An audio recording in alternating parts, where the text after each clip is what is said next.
I won't forget that morning, not if I live to be 100. I counted the men as they marched out of the yard. They'd hardly slept for weeks. We of the CID had slept even less, but the nightmare that kept us awake was all the same nightmare. That's why we weren't surprised when the commissioner asked us up to the conference room for a bit of a talk. He'd talked to us plenty, we knew that. It didn't help any to know what was ahead of us.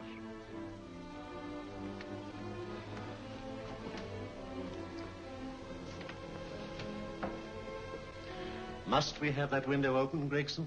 Oh, shut it if you want to. Chief will be in enough of a temper without having a ruddy blast down the back of his neck.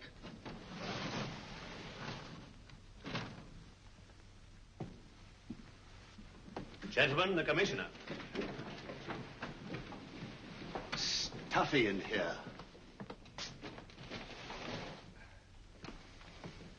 Be seated, won't you? Gentlemen, if you wish to know what able men you are, read any of the works of popular fiction that glamorize your achievements, but don't, I beg of you, read the daily papers. They might give you an inferiority complex. I hate to mention it, but we're confronted with a series of the most atrocious murders since Jack the Ripper. And in the meantime, the CID might as well be playing at shove-halfpenny for all the good we've accomplished. Now look. Here, here, and here. Each of these red flags scattered through the city stands for a woman brutally murdered, a woman's terror, a woman's death agony. These are no ordinary crimes. These are the works of a fiend who kills first and mutilates afterwards. A ghoul who hacks off a part of his victim's body and carries it away with him, a loathsome souvenir of his butchery. 3 women murdered so far, and you haven't turned in one clue. You haven't given me one lead. Here you sit and wait for news of a 4th victim, with your arms folded.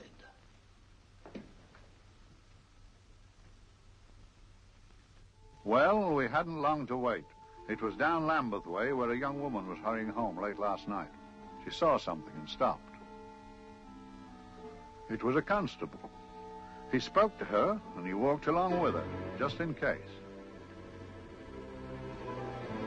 He saw her go down the stairway to the basement lodging where she lived. We can only surmise what happened after that.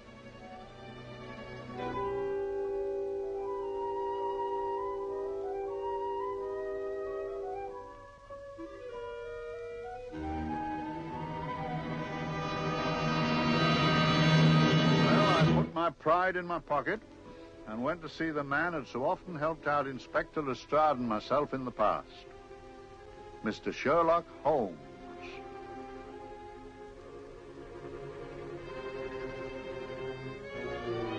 If ever a man needed help, I did.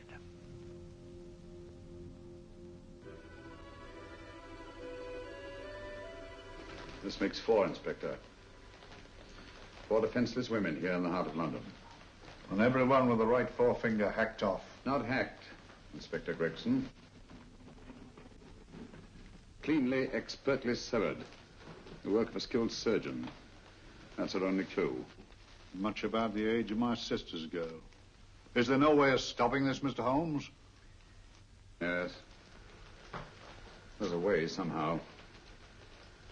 The fiend that did this. I promise. I promise. We've nothing to go on. That's the rotten part of it. We can't get far without knowing the motive. Well, at least we know what the motives were not. It wasn't robbery, nor passion, thanks be, nor yet vengeance. Because they all came of totally unrelated families. Steady, Inspector, steady. Sorry, Mr. Holmes. I don't turn a hair when it's a bloke that can look after himself. A little slip of a thing like that. Yes, it's horrible. Come on, let's get a drink.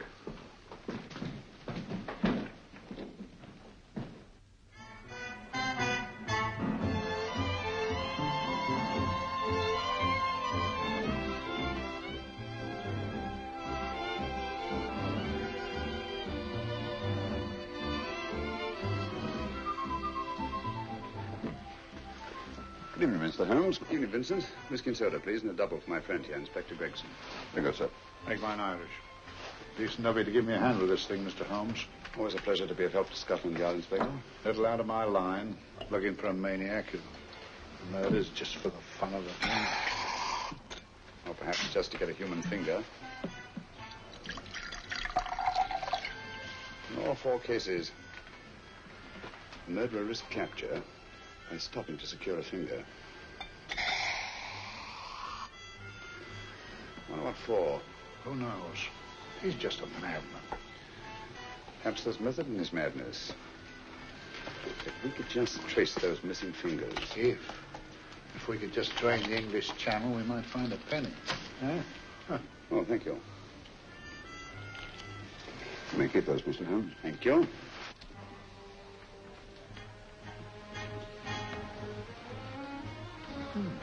It's a George Fenwick, isn't it? Yes. Is that his daughter with him? Don't be so naive, Inspector. You know everyone, don't you, darling? Well, hardly. A week ago, I didn't know you. A week. How fast it's gone.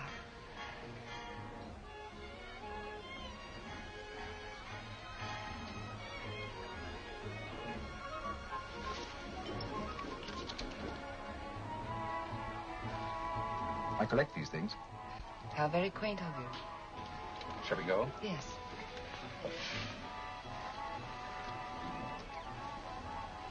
What are you looking at, Mr. Holmes?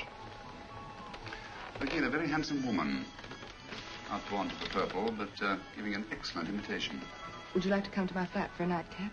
Lovely idea. Yes, isn't it?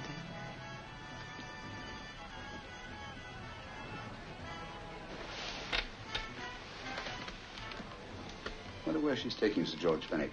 Don't be so naive, Mr. Holmes.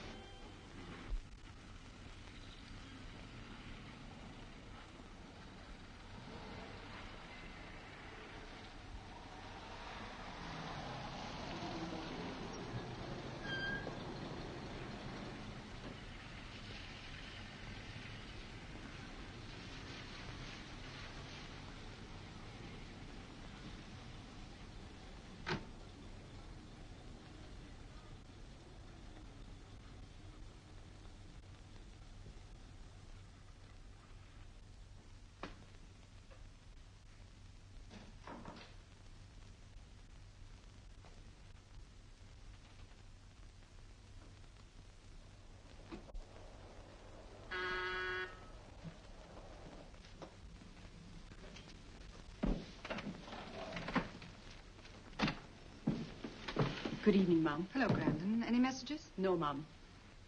Thank you. Drinks, Grandon. One of your nice surprises. Yes, Mum. I say, you don't mean that... Grandon's a marvel, aren't you, Grandon? Yes, Mum. You wouldn't believe the things she can do. Ah, charming place. Delightful. Really? Do you think so? I'm so glad. Do sit down. Do you mind? Do I mind? What a question. I don't mind anything, really. Except not being with you. Now, you really don't want me to believe that, do you? Not too seriously. Good. We're both quite grown up, aren't we? Quite.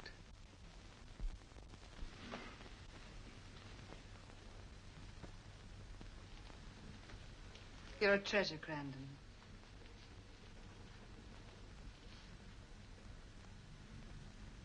And lower the lights a little as you leave.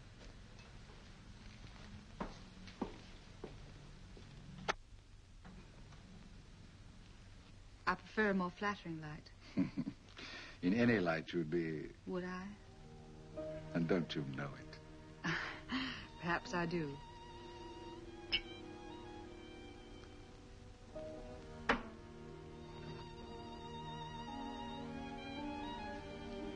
Oh, that priceless woman. You wouldn't believe it, but she's absurdly romantic. She loves dreamy music, and she thinks that we... But we do, don't we? Do we? Well, it's rather soothing, restful. Yes. And we all need rest at times. like tired children who've played too long. You've played with wooden soldiers, I suppose. Funny. Hadn't thought of that for years. Toy boats were my special joy. Anything I could set afloat anywhere. Like this. And this. Toy boats sailing into the Never Never Land. The land of beautiful dreams. Look. Look, odd, isn't it, how the light is reflected? Little specks of light that move and move. Like stars on a slowly moving stream. You know, Holmes, I'm very sensitive to atmosphere. No? Yes, I can tell by the feel of this room there's been a murder committed here. It may interest you to know, my dear fellow, it was the other side of that door at the foot of the stairs that the poor girl was murdered. If only I could find it. Find what? The one thing these unfortunate victims have in common that might give us a motive for these murders. There must be something. Another Jack the Ripper, if you ask me, a homicidal maniac. No, Watson. In the case of Jack the Ripper, there was one thing in common. His victims were all from one walk of life, living in the same section of the city. In this case, the murderer chooses his victims from all walks of life and from different sections of the city. No, my dear fellow, this is not the work of a homicidal maniac. It's something infinitely more sinister. You mean the creeps? What on earth are you talking about? Watson, I'm convinced that these murders are only incidental to some larger and more diabolical scheme. That may be, but why the severed fingers? The answer to that question, my dear fellow, is our only hope of solving these mysteries. Dear sister, I am so happy. I had such a lovely holiday at Brighton with you and Alf. And I'm looking forward to being with you again. Poor little thing. Sort of raises a lump in your throat. I can picture her sitting here happily writing this letter. And I'm not bit realizing that she's shortly going to her death. Hello? Gregson. Oh, there you are, Mr. Holmes. I've been looking for you everywhere. What's happened? Murder in Edgware Road, not half an hour ago. Woman? Yes. And the right forefinger cut off clean.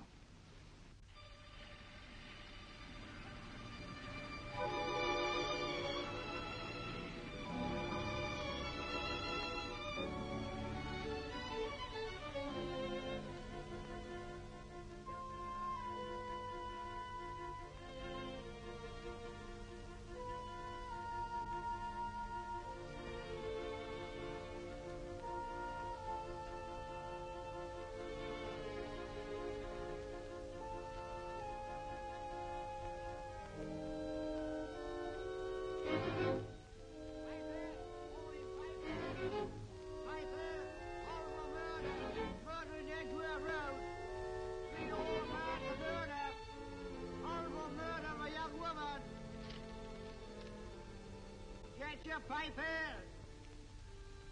Horrible murder, paper, all about the murder. Morning paper, all about the murder. Paper, horrible murder. Another young woman found murdered, paper, sir. Horrible murder, paper, paper, read all about it. Get your paper, murder in Edgware Road. Horrible finger murder. Shocking murder. Murder in Edgware Road. Horrible murder of a young woman. Read all about the murder.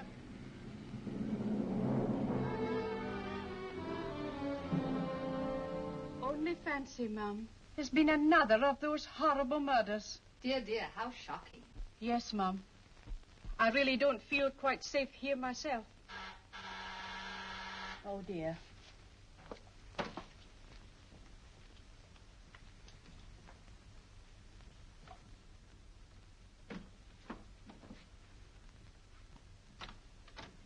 Why, Sir George! I must see Miss Marlowe at once. I don't know if she... I must see her. Where is she? Lydia. Why, Sir George, what is it? What happened? I don't know. You'll have to help me. You've got to help me. But I don't understand. Listen. I woke up a few minutes ago in a cheap boarding house off Edgware Road. I don't know how I came there. I don't know when. The last thing I remember is being here with you. Calm yourself, Sir George. When did I leave here? Well, it was about It was 10:45, Mum. Precisely. You seemed, forgive me, just a little distressed. Detached, not interested. I thought I'd said something to offend you. I don't remember.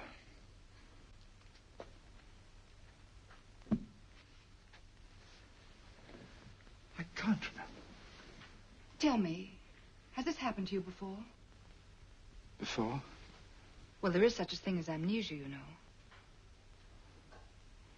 If it was 10:45 when I left you, it was 9 this morning when I woke. Over 10 hours lost. 10 hours that I can't account for. And in my pocket when I woke, I found... Here in my pocket. That isn't... Oh, it's not for you, of course. It can't be. Excuse me, Mum, but there's a man asking to see the gentleman. Send him away. Yes, Mum. No, please. I'll see him.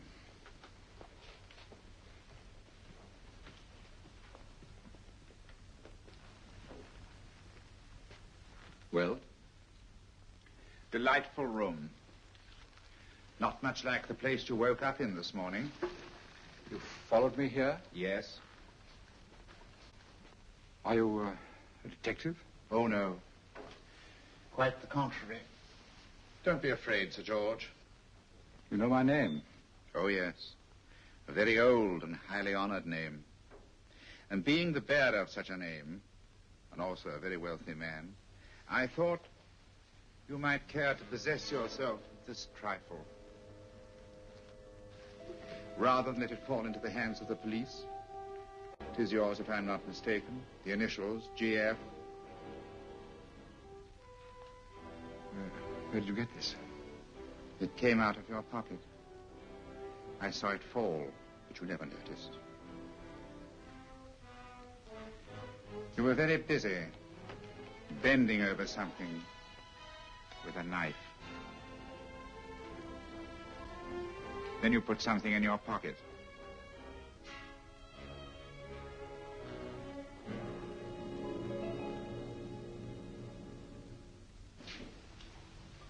Come along, Holmes, come along, come along.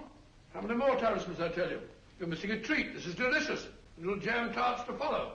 Aren't you tempted? You and your flesh pots. They tell me that fish is good for the brains. Brains haven't any. You realize that a whole day and a night have gone by since that bestial affair in Edgware Road? I'm as much in the dark as ever.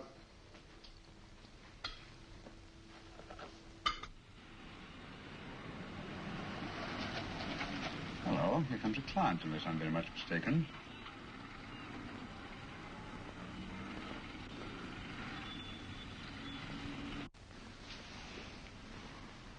Well, attractive. Very attractive.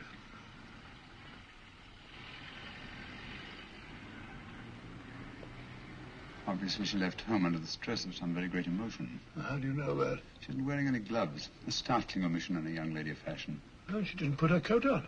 Open car, too.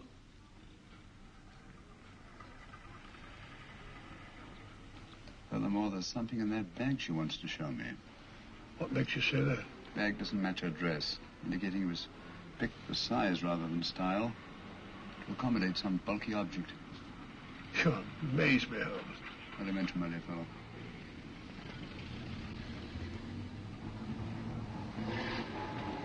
Well, that's interesting. What is? That cab, tailing at the empty house. I wonder why he followed her here. Oh, wouldn't you? Quite possibly with glasses.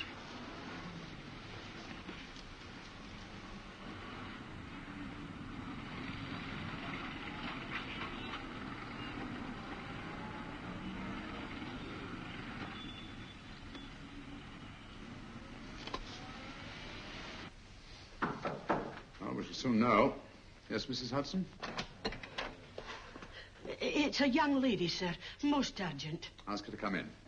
Go right in, miss. Mr. Holmes? Yes, this is my friend, Dr. Watson. How do you do? How do you do? Mr. Holmes, you must excuse me, please. Yes, well, won't you sit down? Come along. May I? It's quite all right.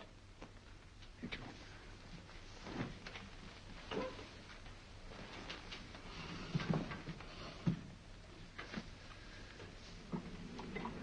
Now, try to control yourself, Miss Fenwick. You're with friends. You know my name?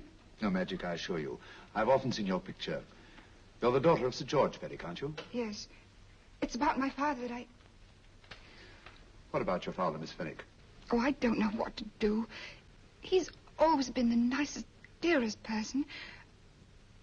Only since Mother died. Yes, but we know. So I didn't think anything of it when he was away all night before last. But he didn't come home until yesterday at tea time. He didn't come in for dinner at all. Just paced up and down in the library hour after hour. I begged him to let me in, but he wouldn't. Steady, steady. Now take your time. I couldn't sleep a wink last night. Then I started hearing things. Hearing things? What sort of things? I heard someone in the garden underneath my window. Then I saw a figure moving down the garden path. And I recognized my father. Stealing through his own garden like a thief.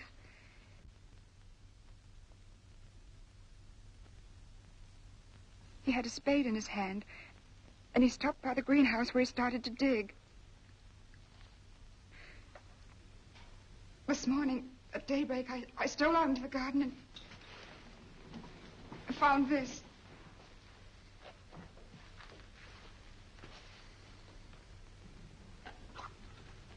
A finger. A human finger. Ring up Scotland Yard, will you, Watson? Ask them to get hold of Inspector Gregson and tell him to meet us at once at George Fenwick's house, Kingston. Operator, get me Scotland Yard quick. Where's my father, Norris? He's still in the library, miss. Thank you. We'll see him right away. Will you come with me, please? Thank you. I got your message, Mr. Holmes. Yes, indeed. Dad, may I come in? Dad. It's funny. He doesn't answer. Do you mind? Please do. Thank you. Watson, quick. Oh, Come along, no, my dear. no, no. Take charge, Miss Fenwick, please. No, miss, please. Please come along with me.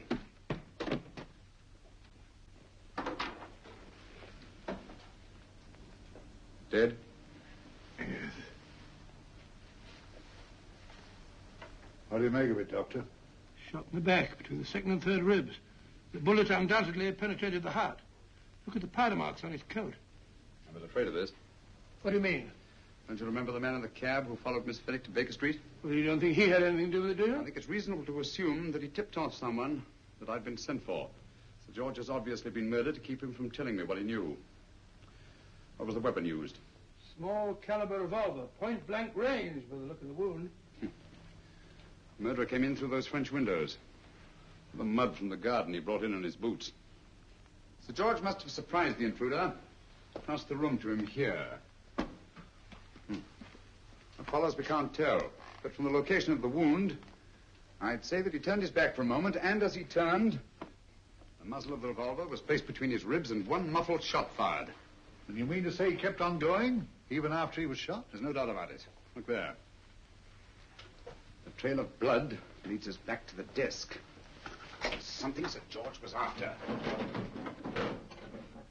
Something. I know. He was trying to summon help, poor chap. I don't think so, Watson.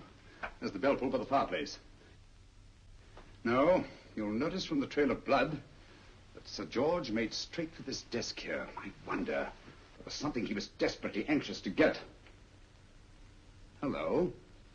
His right hand's clenched. That's perfectly natural. Death agony. But the left hand lies open. Why only one hand clenched in the death agony? The right hand, the hand nearest the desk. Please note that. If Sir George took something off this desk, something so important that he spilled his last drop of blood to get it, I want to know what it is.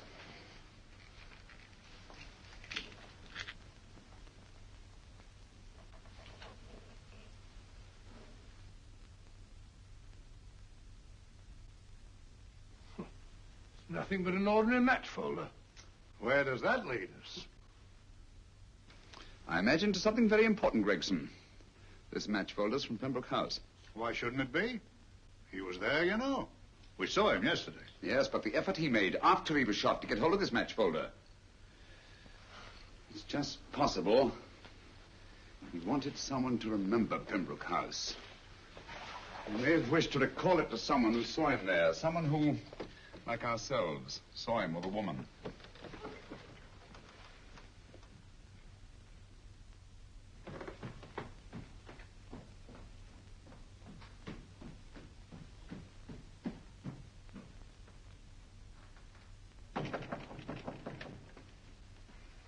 Come in. Oh, Dr. Watson, this came by hand for Mr. Holmes not 10 minutes ago. Thank you, Mrs. Hudson.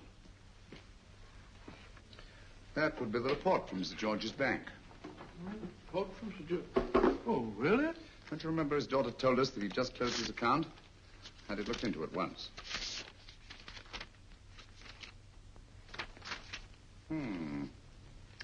He drew out his entire balance in cash, nearly £10,000, yesterday, just after that young woman was murdered. What does that suggest to you, Watson? That he paid it out to someone. Precisely. I smell the faint, sweet odor of blackmail. You don't think he paid it out to someone who saw him murder the McLean woman? Sir George never murdered anyone. But he did have that woman's finger, and he empty did have and pay out a lot of cash. That's the terrifying part about blackmail, Watson. The victim is afraid to fight the accusation, no matter how false. Once the accusation is made, his name is smeared, and sometimes his life is ruined. Well, Sir George didn't commit these murders. What fiend did? I rather think they're not the work of any one man. Oh, come, Holmes. You don't expect me to believe there's a whole organization going about killing people and chopping off their fingers. No, it's possible, quite possible. Well, whoever's behind all this thing must be out of his mind. On the contrary, my dear fellow, if my assumptions are correct, this little scheme has behind it the most brilliant and ruthless intellect the world has ever known. You don't mean Professor Moriarty? I do. Oh, steady, Holmes. You've got him on the brain. This is the third time in as many months you've suspected him of unsolved crimes. He's dead, you know. Is he? Is he? You know he is. He was hanged in Montevideo, well, over a year ago. I know that someone was hanged in Montevideo under that name. But I'll stake my reputation that Moriarty is alive and here, now in London. Hello? Yes, but Dr. Watson, wait a minute. You me? Well, yes. This is Dr. Watson speaking. No, I'm afraid I've retired. I don't practice anymore. What? Oh, that's a different thing. An emergency case. Well, just a minute. Yes? Yes, well, see, she's not moved. Remember that? Don't touch her till I get there. Fractured case in the Cardinal's Mews. Heavy woman. 14 stone. Look at dust. 14 stone. Just the sort of person who would hoist herself up on a stool to feed the canary. There ought to be a law against fat people keeping little dicky birds. Well, so long, old man. I shan't be very long. Haven't used that bag since I bought little Amelia. What's her name in the world? She grew up to be a very unattractive child. Oh, who wouldn't with a name like Amelia? Oh, Amelia. Amelia.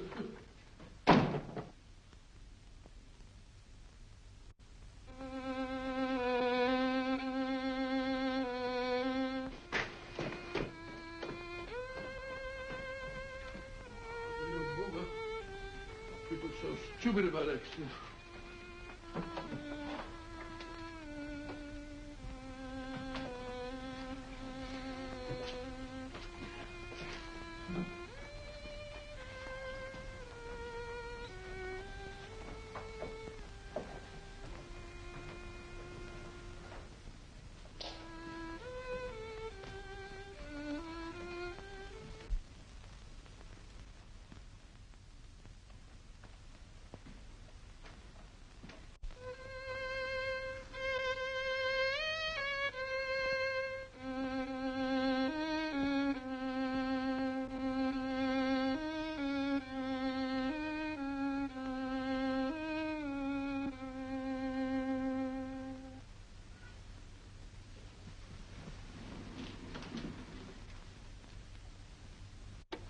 Oh, Professor Moriarty.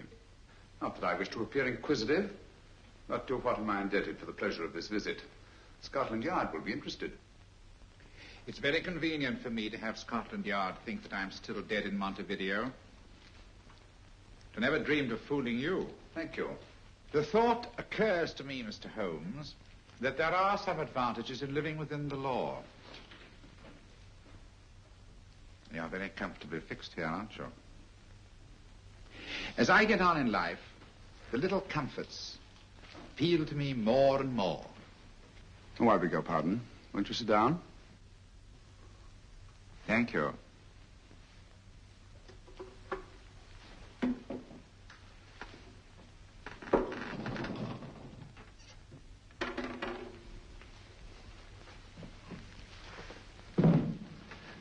And now, Professor Moriarty, what can I do for you? Everything that I have to say to you has already crossed your mind. And my answer has no doubt crossed yours. Yes, final? What do you think? I shall not rest until you are hanged for the finger murders. You've no proof, you know. No, not a shred. But I have you. I could turn you over to the police here and now. You could. But if you did, you'd never see Dr. Watson again. Oh, the telephone call. Quite. I rather assumed you had taken some such precaution. Or I should have snatched up a revolver and indulged in a fit of heroics when you came in. Very smart, aren't you? Not smart enough. Or I should have anticipated you. But if any harm comes to Dr. Watson, I shall seek you out. I shall not rest until I find you, and when I do... No harm will come to Dr. Watson this time. But I can't answer for the future. Mr. Holmes, I should strongly advise you to drop this case. Don't be silly. Think it over. We've had many encounters in the past. You hope to place me on the gallows. I tell you I shall never stand up on the gallows. But if you are instrumental in any way in bringing about my destruction, you will not be alive to enjoy your satisfaction. And we shall walk together through the gates of eternity, hand in hand. What a charming picture that would make. Yes, wouldn't it? You know, I really think it might be worth it.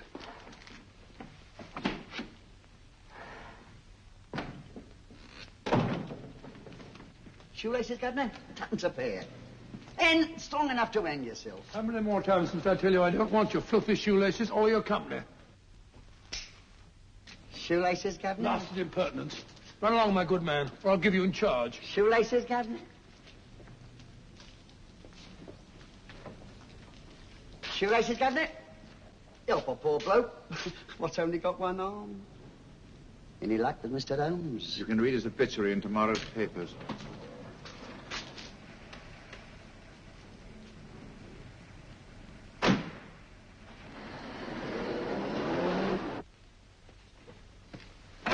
Oh, there you are, Watson. Come in. I was, just going out to look for you. Look for me what for? Suppose you don't think I know my way about. Well, you're right, I don't. Blast all practical jokers anyhow. Know where I've been? On a wild goose chase. Exactly. There's no such number in McCardle's Muse. Some fool's idea of a joke. Did you see anyone? No, nobody especially. Only a whining old idiot selling bootlaces. Persistent beggar, wasn't he? Stuck to you like grim death. Huh? How do you know? And finally left you for someone who looked like Vera Pickings. Someone, my dear Watson, was Professor Moriarty himself. What? He's just called on me. Moriarty here and you let him go? But you must be out of your mind. Why? Well, he bluffed me into believing that he was holding a friend of mine as hostage. Friend of yours who? Oh, nobody very important, just a fat, lazy fellow. Medical man, I believe. Medical man? Do I know him? Yes, I think you do. Fellow by the name of Watson. Watson, never heard. Who, me? I'm afraid so, old fellow. Your street hawker's job was to do away with you in a certain contingency. And you let Moriarty go? Because of me? I had no choice. I can't afford to lose you, old fellow. Well, it's very decent of the old chap, I must say, but... I wish you'd nabbed him. We shall, never fear. I know the motive for the finger murders. All I have to find out now is the method used with the blackmail victims. Method? Yes. How does Moriarty get them to the scene of the crime? How does he plant those severed fingers on them? And how does he scare them into believing that they may have committed those atrocious murders themselves? Curious.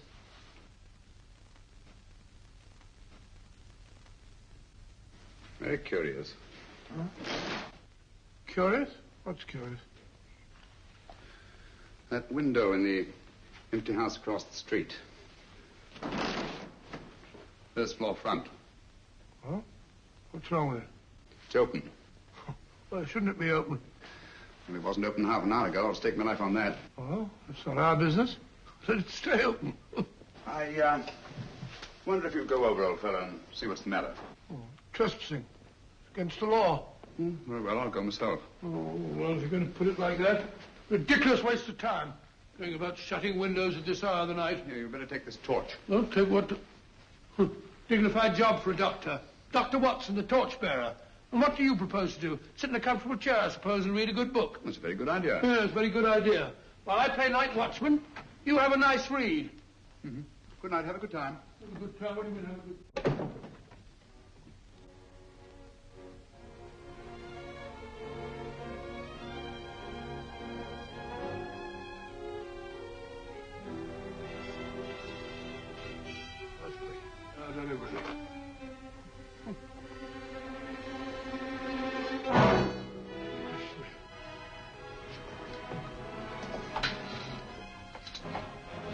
For? Oh, umbrella stand. Pretty little thing to keep about the house. Must have been a pet.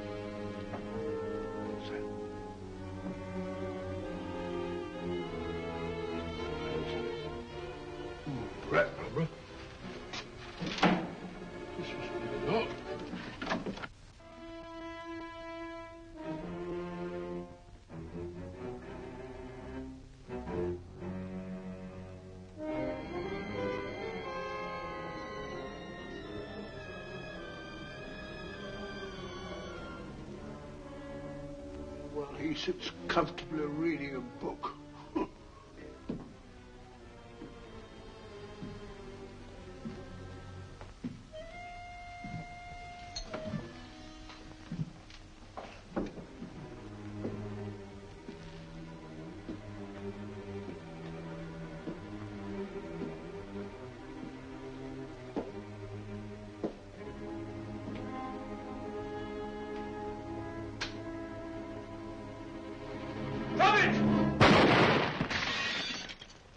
He killed Holmes! He killed Sherlock! Watson. You? But I saw him shoot you a second ago. Not me, my dear fellow. Merely the bust of Julius Caesar. Incidentally, you may have noticed that all through the ages, prominent men have prominent noses. Oh, I'm afraid we're in for terrible trouble again with Mrs. Hudson. Window smashed, plaster all over the floor. Get up, you.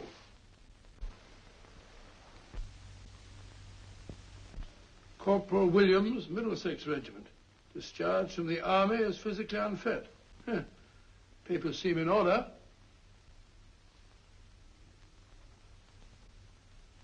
Now, Corporal Williams, you've seen service in the Far East, haven't you? The East? I thought so. Look at his complexion, Watson. Yellow as saffron. He's been taking atabrine. Cure for malaria. Sniper, aren't you? Sniper? Why did you try to kill me? I had to kill him. I had to. Oh, snap out of it. Stop it, Watson. He's shamming. No, he isn't. Who told you to kill me? She told me. She told you? She told me I couldn't miss. Well, luckily you did miss, you murderer. He isn't a murderer, Watson. Listen, Corporal Williams. She told you you had to do it, didn't she? I had to do it. I've got it, Watson. I've got it. Got what? The method used in the finger murders. Well, what is it? Hypnotism, my dear fellow. Hypnotism. And it wasn't against his nature. That's the devilish part of it. They picked a man for their purpose whose job was sniping. Who are they? Professor Moriarty and his finger murderers. Williams spoke of a woman. I think you'll find that she asked him home tonight for a drink. Nice quiet rooms, soft lights, music. You got it all pat, Mr. Holmes. What's the lady look like? Oh, up 30, nice figure, blonde, lustrous eyes. Oh, really? Got a phone number? Oh, so? Williams will give us her address. Look after him, Gregson. Don't let anyone come near him. He's our key witness in the finger murders. Well, I hope you're guessing right, Mr. Holmes. Get up, Williams. Now, go with Inspector Gregson anywhere he tells you. Come on. Yeah. Ring me as soon as he comes to himself, will you? I will. Good night, gentlemen. Good night. Well, if you believe that fellow Williams was hypnotized, I suppose you think Sir George Fenwick was hypnotized, too. Yes, I'm quite sure of it. Have a cup of tea? Thanks, old boy. Nothing to eat. But why didn't these people make Sir George do the murder himself? Because they didn't want to get him hanged. They wanted to blackmail him. Well, who do you think the actual murderer is? One of Moriarty's gang. A diabolically simple technique. Kill a woman. Yes. But why cut off the fingers? My dear fellow, don't you understand? The severed finger is what links the blackmail victim to the murder. He wakes, finds the grisly thing in his pocket.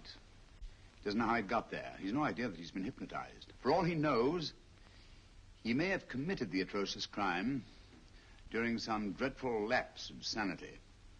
In that state, when he's utterly demoralized, the blackmailers take over. Is that it? Undoubtedly. You see, they swear that they saw him commit the murder. And, being human, the victim will pay anything rather than stand trial on a charge that will make his very name loathsome. Oh, it all fits in if you believe in hypnotism. The only possible explanation.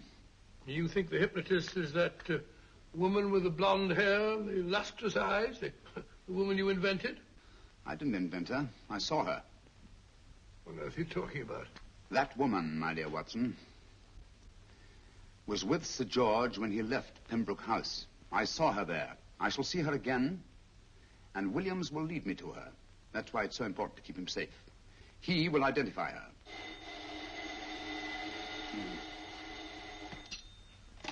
Hello? Yes? Inspector Gregson? What? Well, get every constable in the district. Yes, I'll be over at once. What's happened, Holmes? Williams is missing. Great Scott! Come on.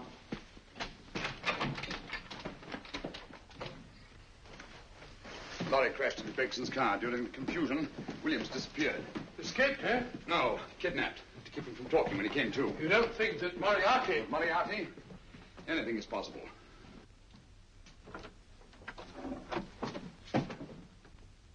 Williams! Dead. You see? Anything is possible.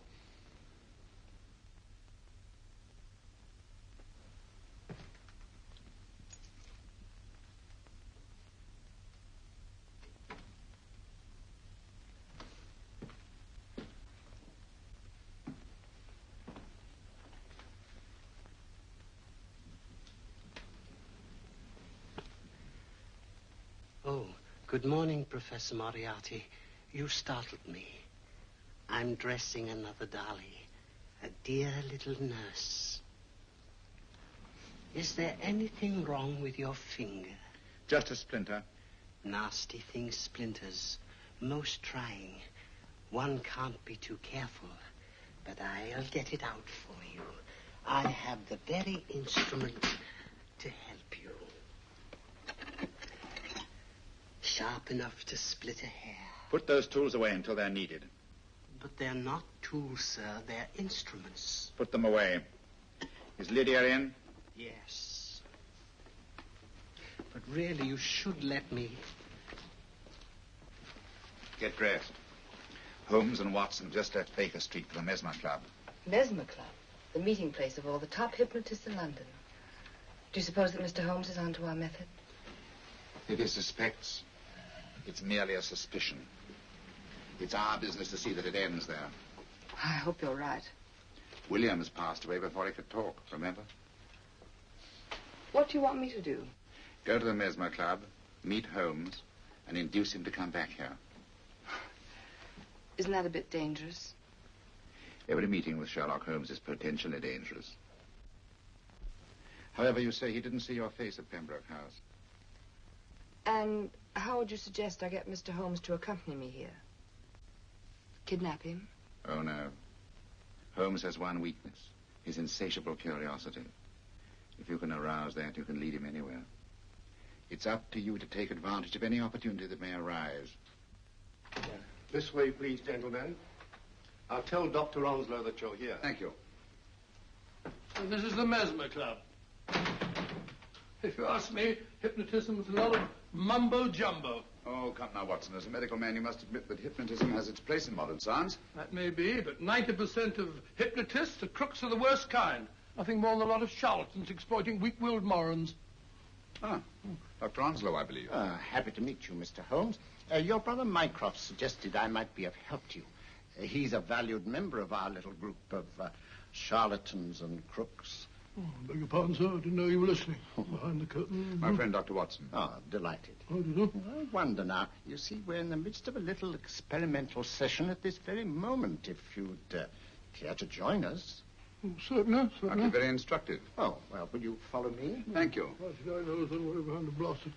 In treating his patients. But today, the therapeutic value of hypnotism, as we now call it, is conceded by innumerable physicians. Especially is of value in surgical cases where the administration of local or of general anesthetic is inadvisable. Inadvisable poppycock. For the sake of latecomers, I may say that I have placed this subject under profound hypnosis. In this condition, he can feel no pain, even under applications which normally would be excruciating. Excruciating? You excuse me, please. Carter, you are having a peaceful sleep. You feel nothing. Your arms and your hands are without sensation. Mowbray, the long needle.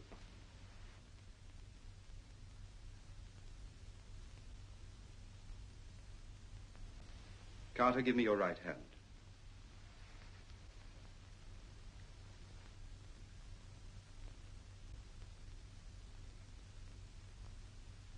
As you observe, the needle has been thrust completely through the subject's hand. No feeling, no pain. This lack of feeling is the one infallible test of profound hypnosis. Nonsense. Fellow's full of drugs. Well, isn't he? Definitely not, Doctor. Wake up, Carter, wake up. You feel well and rested, remember. No pain anywhere. Wake up, wake up. I say, when are you going to begin? All through, Carter. Stand up. This way, sir. And, are these all the people that come here? Oh, no. Others keep dropping in all the time. I suppose it's all right for those who believe in it, but of course, I'm a professional man myself. Then you don't believe in hypnotism, Dr. Watson? Oh, I don't deny that there are certain types of hysterical, feeble-minded people who go on if you point your finger at them. But anyone with an ounce of character... How right you are. You see right through our little artifices, don't you, Doctor? Right through, my dear sir. Right through. Right so. But with the feeble-minded, as you say... excuse us, Mr. Holmes. Certainly. Step over here, won't you? Certainly, sir. Anything to oblige. Let me show you how easily we charlatans take advantage of them. Now, sit down, Doctor. Now, we set a thing like this in motion. It's wonderful, the attraction on the feeble-minded, of course. The continuous motion, if they just let themselves follow it. Of course, you could stare at it till doomsday, Dr. Watson, with no effect at all. Still, it might make you a little drowsy, like the white ribbon of road at night when you're driving. The rhythm is smooth, unbroken, and the road goes on and on, round and round, always the same, winding and winding. And you're drowsy, you're tired. Let the road come into you, as it were. The long road, the smooth road, the road to sleep. Sleep.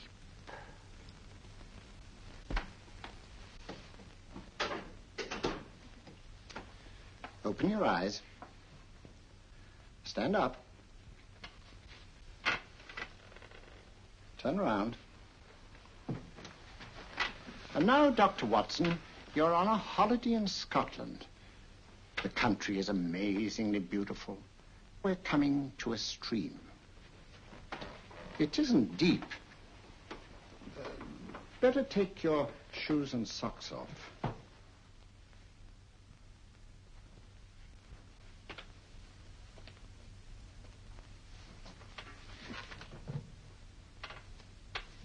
Roll up your trouser.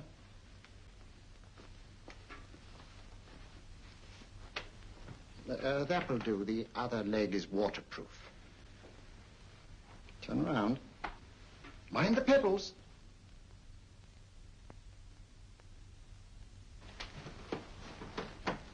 Sit down.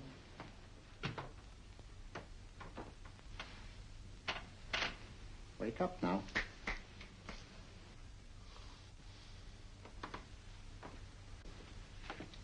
I see. What I tell you, it didn't work with me. Why, nobody with an ounce of character.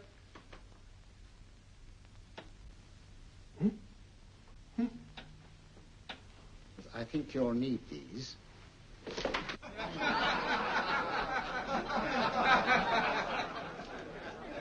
Nothing to laugh at. Watson, she's here.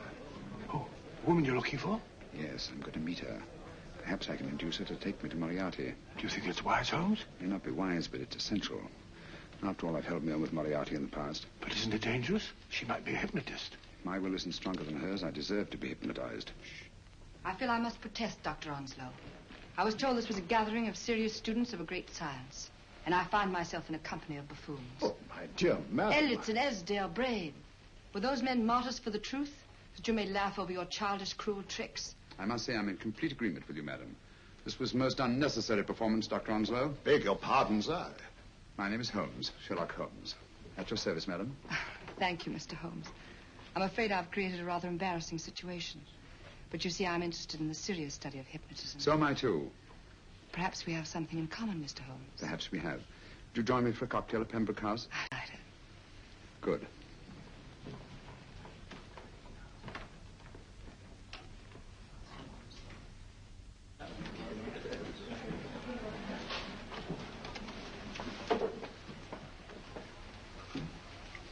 Thank you. I didn't know there was such a pleasant place in London. It was so nice of you to suggest our coming here. I thought a little pick-me-up would do us good. You mean you thought I looked... I like the way you look. Thank you. I suppose I did lose my head a little at the Mesmer Club.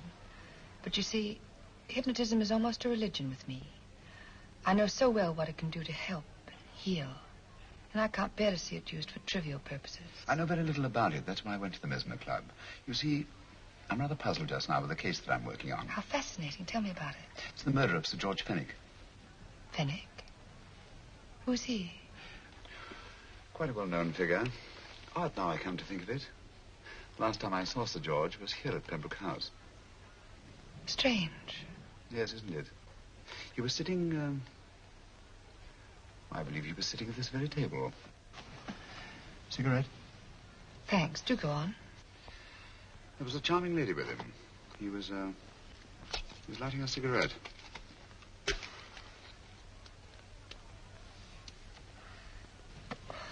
Charming. Did you see her face? No worse luck. Merely her back. How unenterprising of you. Yes, wasn't it?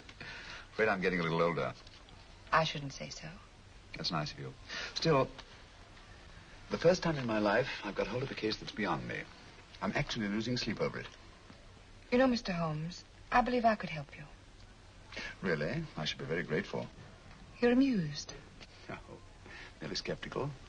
How would you go about it? I've used hypnotism more than once in healing. Not for profit. I'm not a professional. But I do think I could help you. If you'd care to... I can't think of a pleasanter experience.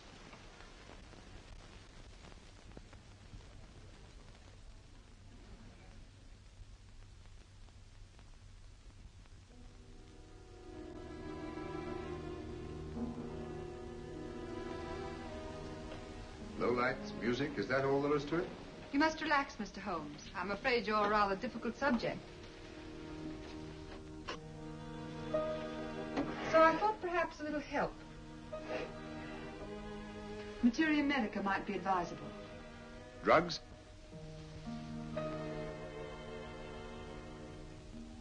No, I'd rather not, if you don't mind. As a matter of fact, I'd rather not myself. But Schrenk-Notzing, he practiced in Munich, you know.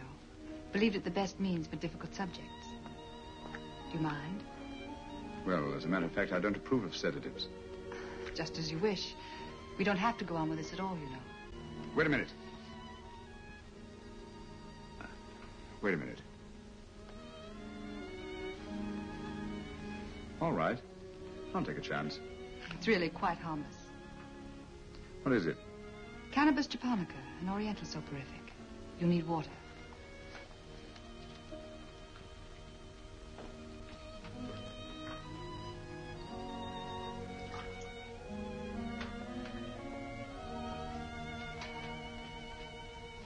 Thank you.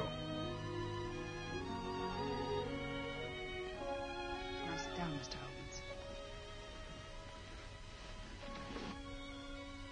Holmes. You'll feel yourself growing drowsy. Don't fight it. Give in to it. Because you do want to sleep, you know. Just fix your eyes on this one white flower floating on the water. Empty your mind of every other thought. Follow the motion of the water. So smooth. Not a ripple. Waters of forgetfulness. Steady. Deep. Strong. Strange, isn't it? How the light is reflected. Little specks of light that move and move.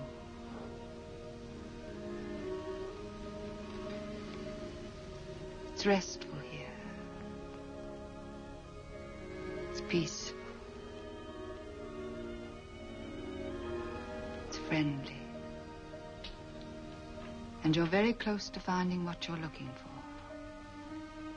You'll find them soon now. The guilty ones. When you're rested, gentle waters closing over you. Steady, deep, strong, drawing you down, down, down.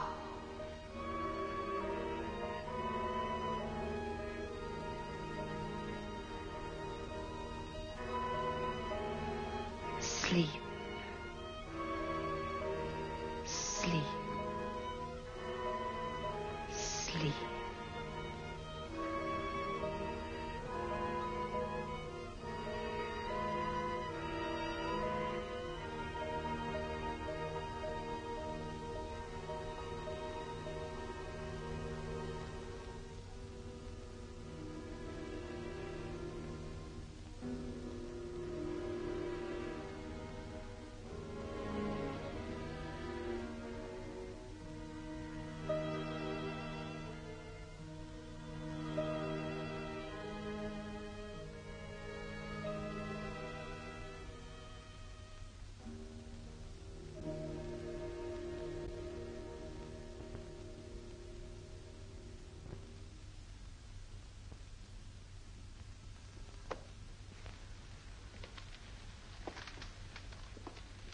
Here he is, Professor Moriarty.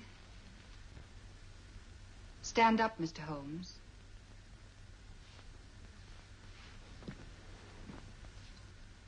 Open your eyes. Face this way.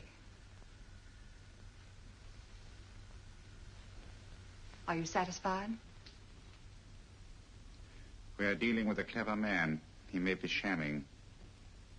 There's just one infallible test for profound hypnosis.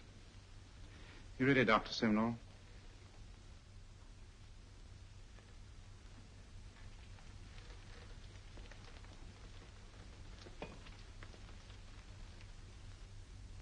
That will do, Doctor. He couldn't fake insensibility to the knife. I congratulate you, Lydia. Turn round, Mr. Holmes. Now walk to the desk.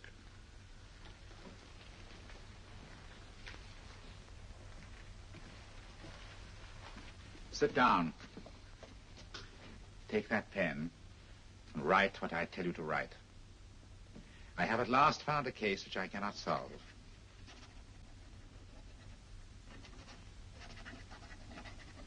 I have outlived my usefulness. Therefore, I have decided to end my life.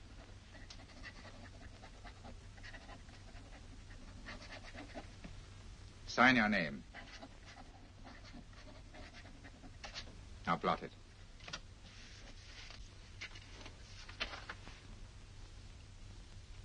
Fold it up and put it in your pocket. Come, Mr. Sherlock Holmes. Go out onto the terrace. But it won't look like suicide, sir. I'm sorry, but Mr. Holmes' injuries must all be self-inflicted. Let's walk a little, Mr. Holmes. It's so pleasant here in the garden. Just step up here onto the terrace. It's a nice, broad terrace. Now turn to the left and walk slowly to the end of the terrace.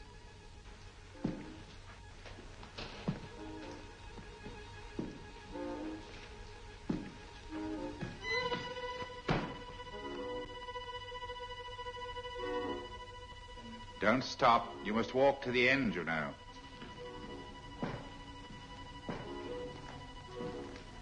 The end leads to an open doorway. You can pass through it in perfect safety. In the room beyond the doorway, you'll find what you've been looking for. Must you drag this on? This is the moment I've been anticipating for a long time, my dear. Go on, Mr. Holmes.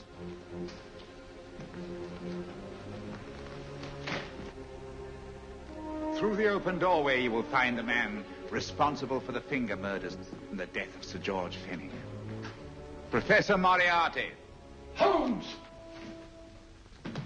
Stand still. What a beautiful view, Watson. I'm quite enjoying it. No, you're not. You're hypnotized. You're under a spell. Stand still. Don't move. Steady, Holmes. Steady does it. Stand perfectly still where you are. Nonsense, Watson. You don't know what you're doing. Of course I know what I'm doing. You mean you're not hypnotized? Certainly not. Then get off the wall, you idiot. Oh, look out! Holmes! Oh, Dear fellow. What were you doing up there? Holding the fort until you arrived. What kept you?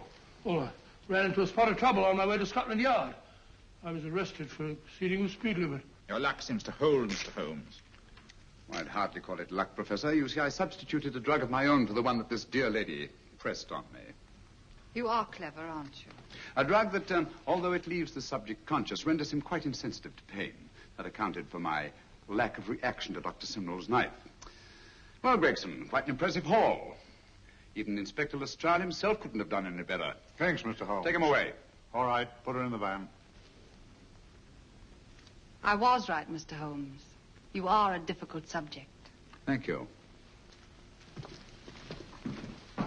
And now, Professor, our score is settled. Au revoir until I see you on the gallows. The rope has not been made that'll go around my neck. Come on.